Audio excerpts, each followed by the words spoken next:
ನನ್ನ ಪ್ರಾರ್ಥನೆ ಕೇಳಲಿಲ್ಲ, ದೇವರು ನನಗೆ ಉತ್ತರ ಕೊಡಲಿಲ್ಲ, ದೇವರು ನನ್ನನ್ನು ಪ್ರೀತಿ ಮಾಡ್ತಾ ಇಲ್ಲ, ಆದ ಕಾರಣ ಇನ್ನು ಪ್ರಾರ್ಥನೆ ಜೀವಿತ ಬೇಡ, ಇದು ನಂಬಿಕೆಯಲ್ಲಿ ನಿಲ್ಲುವುದಿಲ್ಲ. ಏನಾಗ್ತದೆ, ಮೈಂಡ್ ನಮ್ಮದು ಡೈವರ್ಟ್ ಆಗಿಬಿಡ್ತದೆ. ಬೇಗನೆ ನಾವೇನು ಮಾಡ್ತೇವೆ, ನಂಬಿಕೆ ಜೀವಿತ ಬಿಟ್ಟು ಬಿಡುತ್ತೇವೆ. ಅಲ್ಲಲ್ಲೂಯ.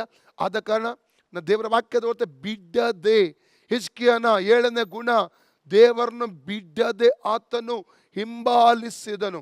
ನಾನು ಮತ್ತು ನೀವು, ನಮ್ಮ ಪರಿಸ್ಥಿತಿ ಯಾವುದಿದ್ರೂ ಪರವಾಗಿಲ್ಲ, ಎಂಥ ಪರಿಸ್ಥಿತಿನ ನಿಂತಿದ್ರೂ ಪರವಾಗಿಲ್ಲ, ದೇವರನ್ನು ಬಿಡದೆ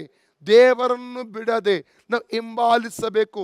ಯೇಸು ಕ್ರಿಸ್ತನನ್ನು ಬಿಡದೆ ನಾವು ಹಿಂಬಾಲಿಸಬೇಕು ಪ್ರಿಯರೇ. ಅಲ್ಲಲ್ಲಿಯ ಸುಮ್ಮನೆ ಆಶೀರ್ವಾದ ಸಿಗುವುದಿಲ್ಲ. ನೀವು ಚೆನ್ನಾಗಿ ನಾವು ಕೆಲವೊಂದು ಬೆಲೆ ನಾವು ಕಟ್ಟಬೇಕಾಗಿರುತ್ತದೆ ಪ್ರಿಯರೇ. ಇಲ್ಲಿ ನೋಡಿ, ಬಿಡಬಾರ್ದು, ನಂಬಿಕೆ ಬಿಡಬಾರ್ದು, ನಂಬಿಕೆಯಲ್ಲಿ ದೃಢವಾಗಿ ನಿಲ್ಲಬೇಕು. Praise God.